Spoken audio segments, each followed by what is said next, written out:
رئیس شهر خوجند نامزد به وکیلی مجلس وکیلان خلق ولایت سوخت از حوزه انتخاباتی کمال خوجندی رقم 4 فردوس شریفزاده در اساس نقشه ملاقات با انتخاب کنندگان از بتالون سیوم قسم نظامی 6593 بازدید به عمل آورده همزمان آنها را با روز غلبه تبریک و تهنیت گفت.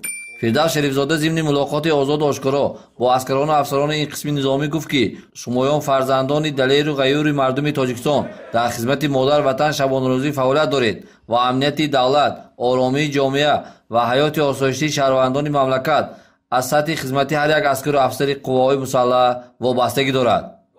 تاکید شد که پرزیدنت جمهوری تاجیکستان، پیشوای ملت، سرفرمانده عالی قوای مسلح محترم امان رحمان ارتش ملی را در زمان تأسیس دادند که کشور عزیزمان در گرداب جنگ تحمیلی شهروندی گرفتار بود و در جای خالی به یگان زمینه مادی و تکنیکی تشکیل یافته امروز یکی از ارتش قدرتمند صاحب تجربه منطقه اعتراف شده است.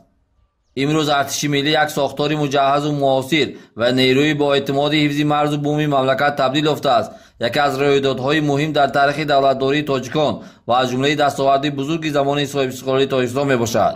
جامعه امروزی جهانی از هر یک سرباز و افسری با ننگ و ناموس، هوشیاری کسبی و زیرکی سیاسی را طلب می‌نماید تا اینکه به خاطر حمایت خاک مقدس وطن عزیزمان وظیفه‌های خدمتی خود را صادقانه و با احساس بلند وطنداری اجرا نمایند.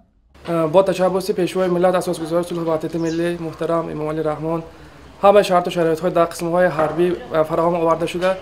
من به جوانان پیشنهاد میکنم که خدمت وطن مادر را صاف دلانه مردانه ادا نمایند. ما در آینده با یک حس بلند وطن دوستی، حس رنگ مثل یک حامی وطن، سپر وطن، وطن خود را حمایت و پاس می‌داریم.